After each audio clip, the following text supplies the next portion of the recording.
Let us find our breath and our center. We might feel scattered by the details of the day and our own distracted mind, but that's okay. We can always recalculate and return to the center point. In our moment of centering silence, let us be mindful and alert to the here and now. Let us sit calmly, breathe, and listen to the sound of the singing voice.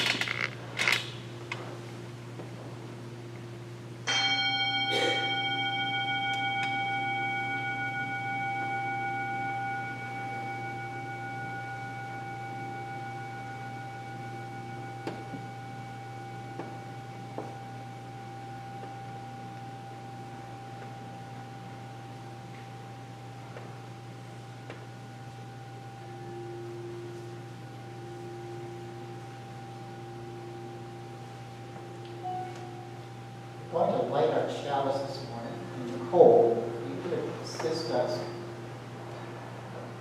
And also, we're going to add the wind chimes that are still here from the flower community. So while Nicole's lighting the chalice, Nancy, you're close. Just to walk by and swing your hand by the sound or on the chimes, and to give us a little background.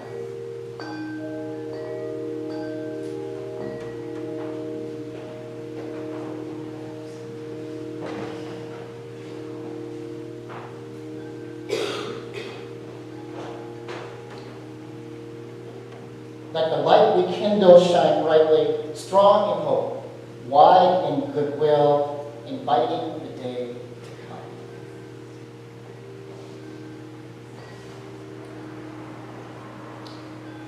The title of today's talk later in the service is The Wild in Wildlife. Seeing the connection of nature to the inner and to the outer worlds. So I'd like to read John Muir, opening words this morning. He's a naturalist, conservationalist, friend of Emerson, and founder of the Sierra Club.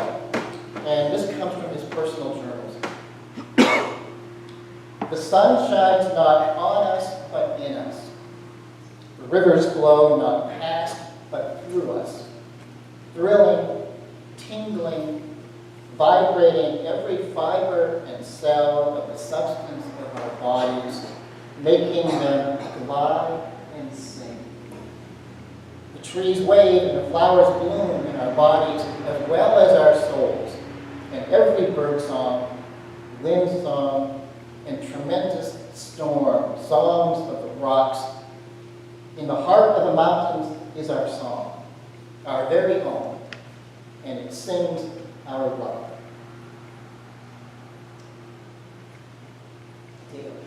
Dale's going to play through one time hymn number 134. Our world is one world. And let us stand as you are able, and we will sing all verses.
several visitors here joining us in the service today.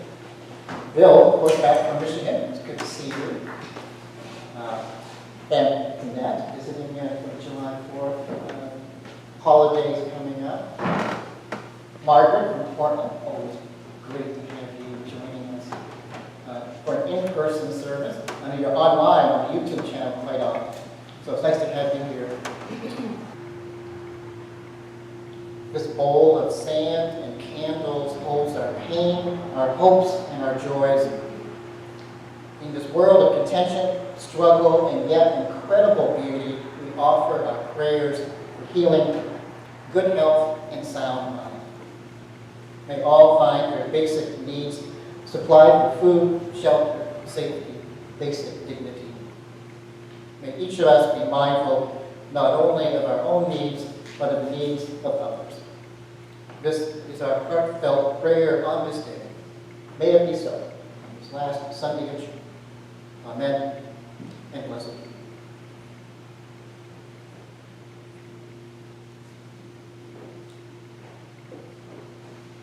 Our group reading is number 552.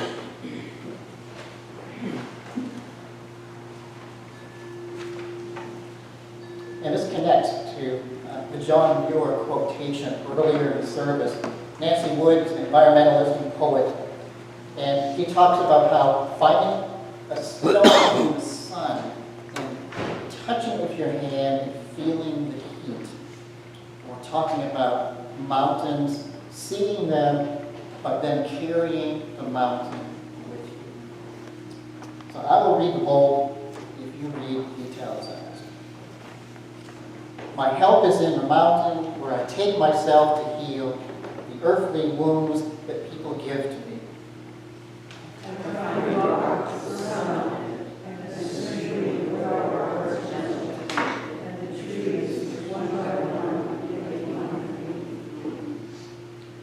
So I must stay for a long time until I have grown from the rock. And the stream is running through me, and I cannot myself so then I know that nothing touches me nor makes me run away.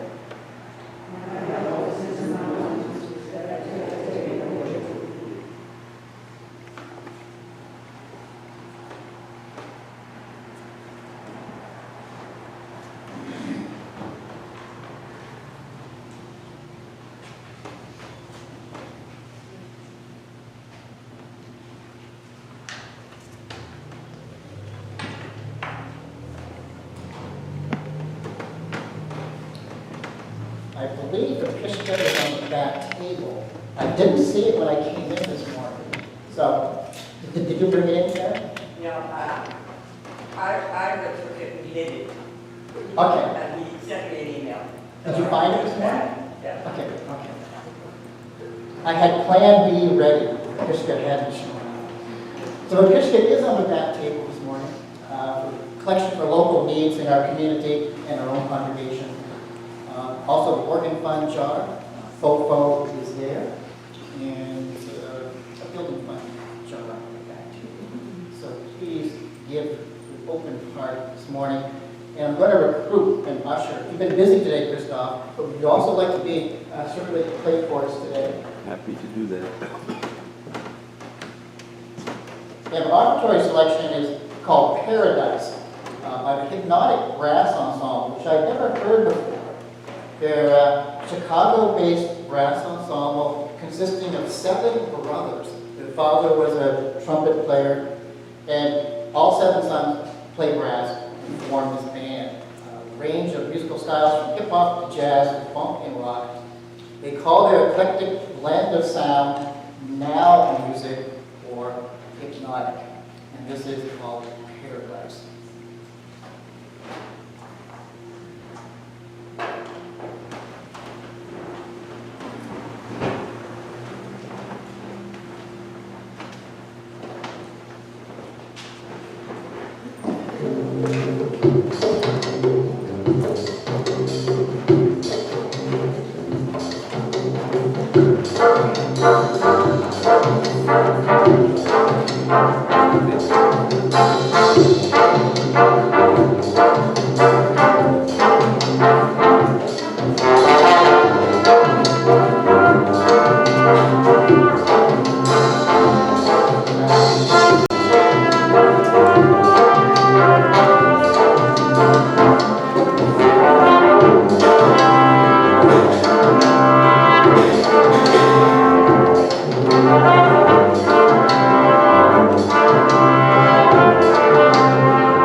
hard to beat a good brass band in summer.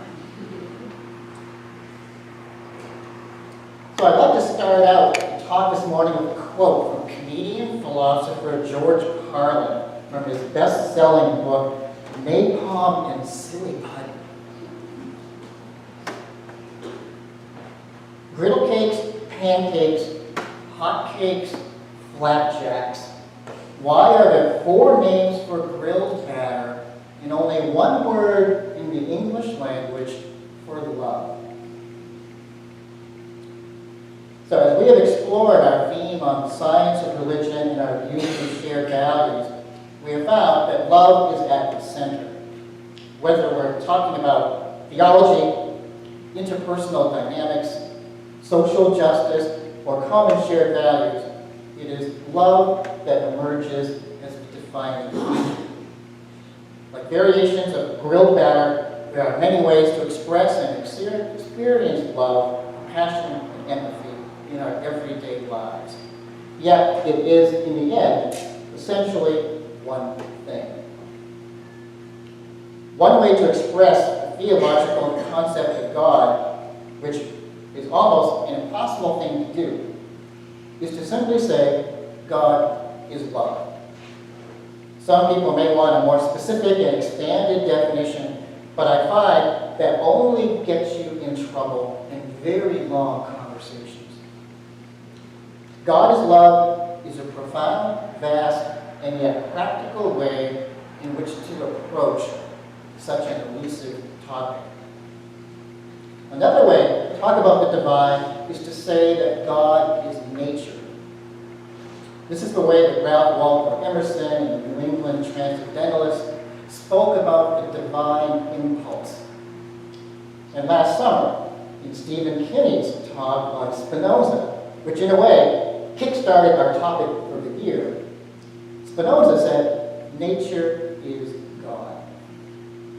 So today, I would like to combine the 2 approaches. God is love and God is nature, and see what that might look like and feel like. The title of this talk is The Wild in Wildlife.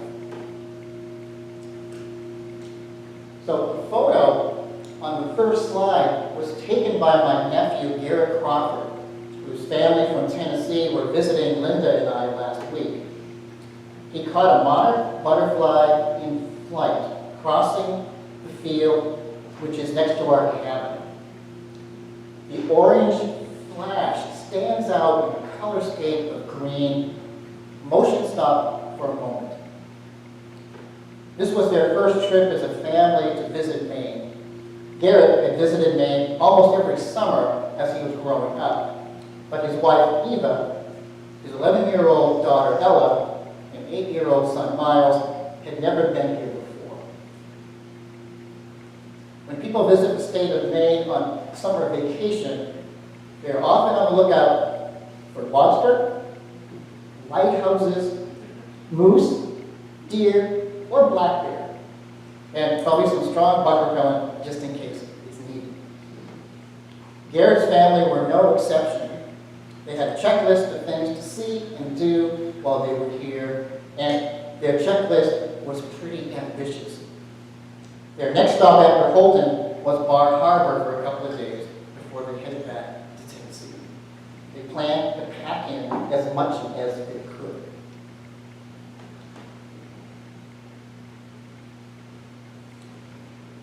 So the photograph on front of today's bulletin comes from artwork at the Black Bear Brewery in Bangor, and featuring bears and brewing equipment.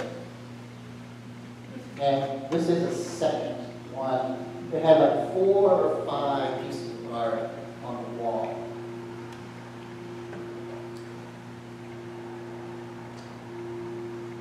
So I want to share a couple of bear stories this morning. Both of these appear in Backwoods blog episodes in the past summer. So as the story goes, some friends of mine visited the cabin and brought something to grill on a barbecue that none of us had ever tried before. Fresh shark. He reminded me of swordfish steaks, just a little oilier. The barbecue grill was located on the front porch of the cabin. And a key part of the story is that I had the barbecue secured to the log wall with a chain and padlock. I guess I was worried someone would try to steal my whole peanut grill. Well, later that night, I woke up around 1 o'clock when I heard a loud banging and ruckus on the front porch, and I instantly knew what was going on. Someone was trying to steal my darn grill. I grabbed my flashlight and jumped out of bed, not even putting any clothes on, and ran out of the bedroom as fast as I could into the main cabin and swung open the front door. I turned my flashlight beam like a backwoods spotlight on an unsuspecting thief, and to my surprise, there was the largest black bear I had ever seen holding my grill in mid-air. He froze. He looked at me like I had just caught him red-handed, which I had. He ever so slowly set the grill back down on the porch, and then made a mad dash off the porch and ran behind the cabin. I don't know what I was thinking at the time. I guess I was still upset, trying to take my grill, but I ran after him. Apparently, he was faster than me, because by the time I got around to the back of the cabin, all I saw was black. The next morning when I woke up, I remembered the blurry bear incident from the night before. I wasn't really sure if it had really happened or was just a crazy dream. I walked out onto the porch to check my grill, and although my grill was still chained to the log wall, on top of the grill cover, there it was, a large, muddy bear paw print.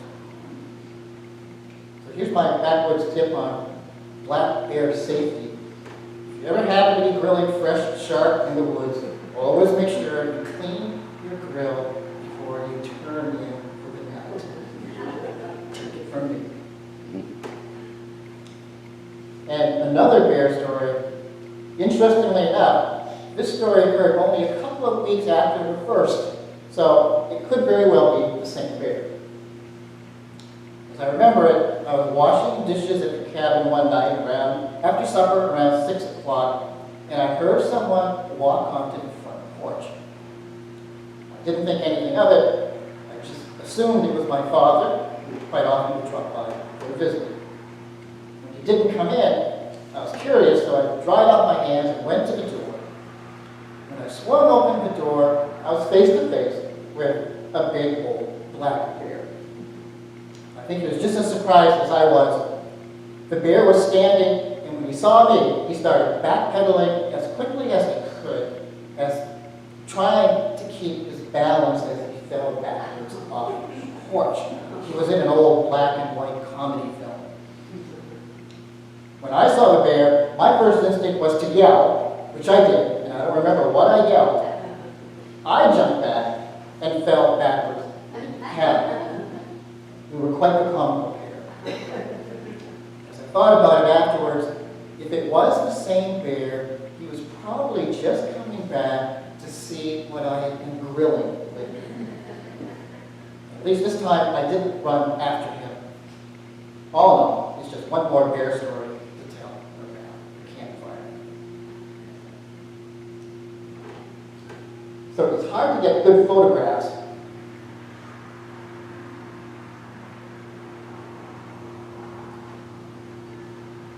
So these are a few more bear encounters when I had a camera close by. Where these are just two bear cubs when Linda and I were having dinner one night at the front porch of the farmhouse. A couple of bear cubs came by. And then one of them was crawling under the canoe storage we had in the trees. And then scratching. And then I was sitting at my mother's house on US Route 1, And I looked up and there was a bear looking at me in the front picture window. So I'm coming out my camera, I got this shot as he was turning to exit, ran across US Route 1 to our next door neighbor's house by the bird feeders. And there he is, exploring the bird feeder, and then making a dash, fast getaway, as he saw me with the camera. So this shot is behind my mother's farmhouse in the lupin field, which I've been bringing in flowers for the service.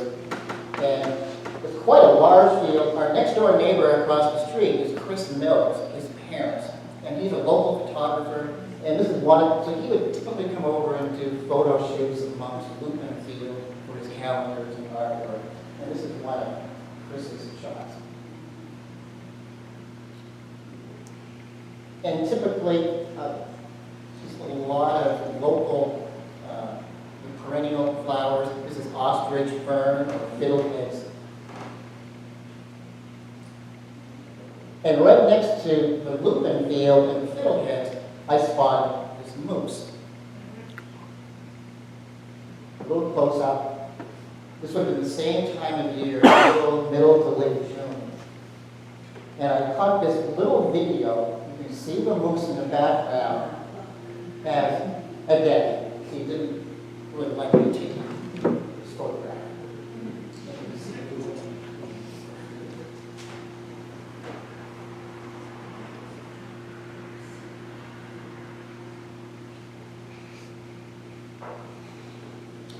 So the conversation lately in our neighborhood has been more recent bear sightings, where across the house, across the road, the White House, talking to my neighbors, there's a mother bear and two cubs that are on that side of the road. And then on our side of the road, I've been spotting a small yearling, like a black bear. And actually this shot that Garrett took, the bear was along that line fence in one of the shots that I didn't get photographed.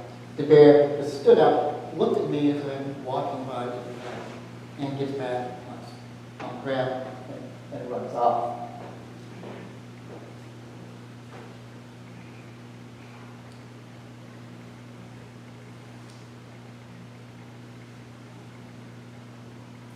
So when Garrett and family came, what comes up, this is a photograph of them along the waterfront trail here in Houlton. Pose for a picture.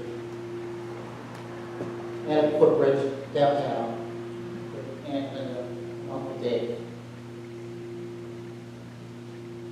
And while Garrett was here, part of that summer vacation included a red snapper hot dogs from his childhood that he remembers. And his dad said, make sure you pose with a shot with a red snapper hot dog on this family trip.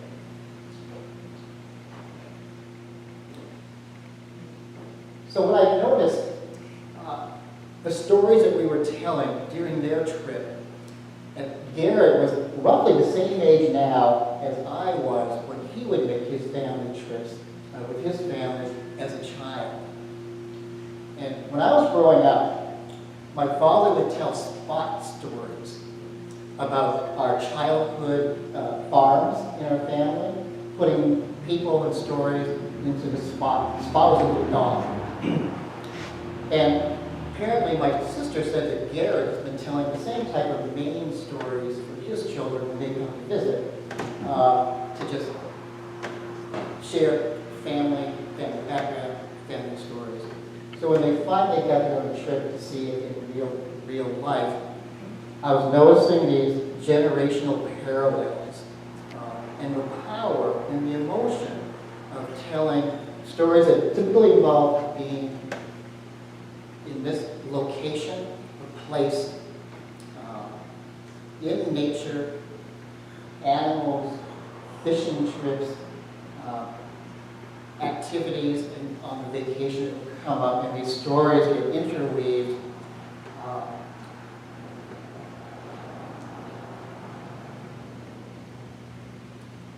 So when we were at the campfire, Ella and Miles asked, have you seen any bear or moose lately? Which we had, as the campfire is going. The fireflies are out. The coyotes across the river began to also be active and howl as we were there, telling these stories.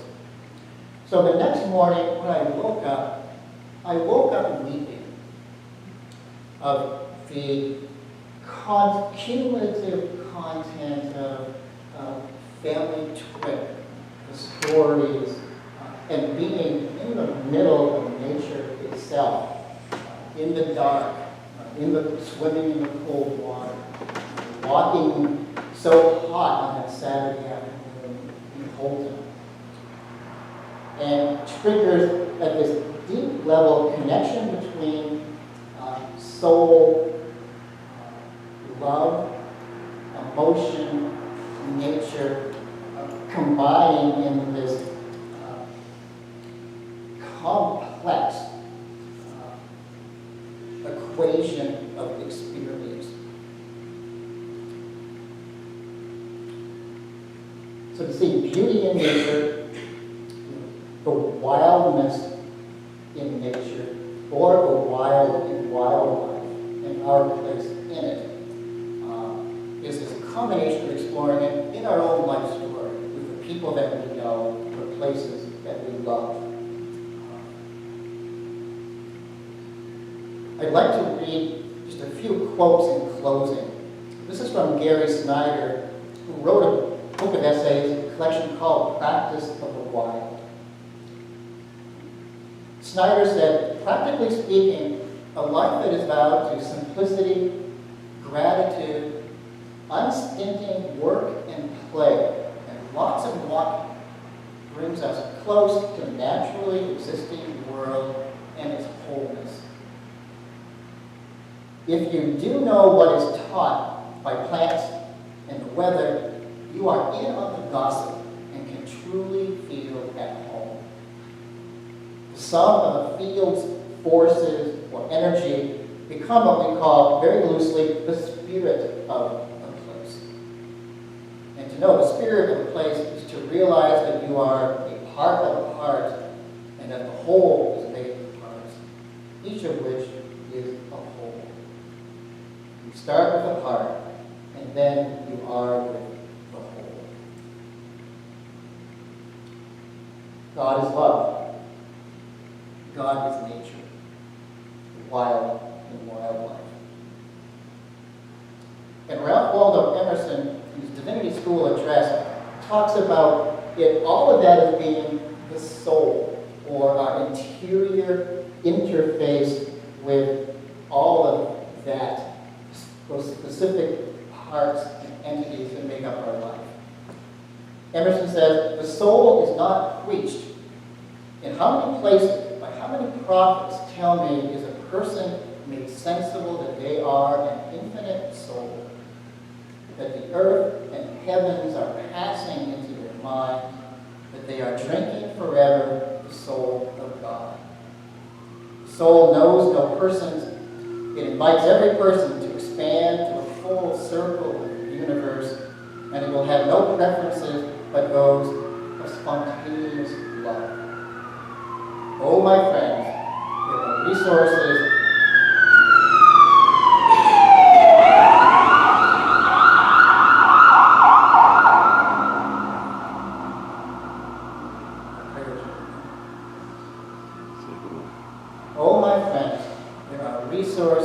in us on which we have not drawn.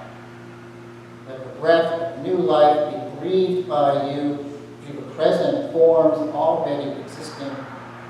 For if once you are alive, you shall find the forms shall become plastic and new. The remedy of their demise is first soul, second soul, and always the expression of soul.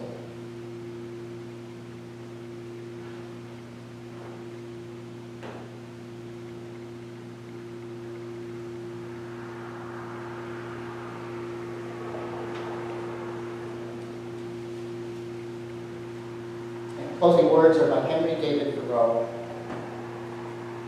My life partakes of infinity. The air is as deep as our natures. I wish to transcend my daily routine and that of my contemporaries, to have my immortality now and in the quality of my daily life. You must live your present. Launch yourself on every wave. Find your eternity in each moment.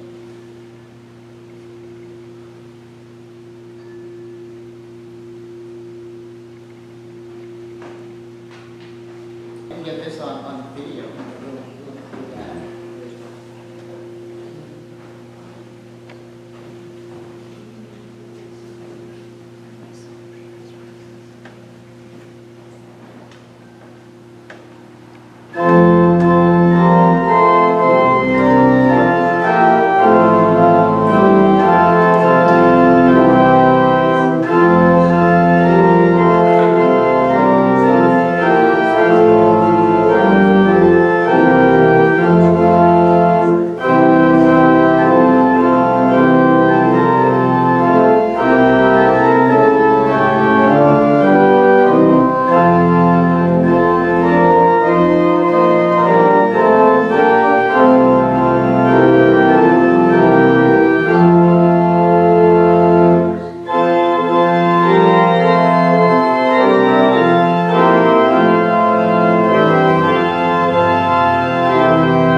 We want to thank everybody for tuning in today. If you'd like to show your support, please hit the like button, subscribe to our channel if you're not already subscribed, and help us out by sharing this message by clicking the share button.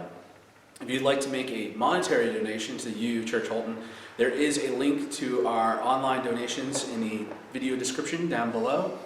And again, thank you so much and have a blessed day.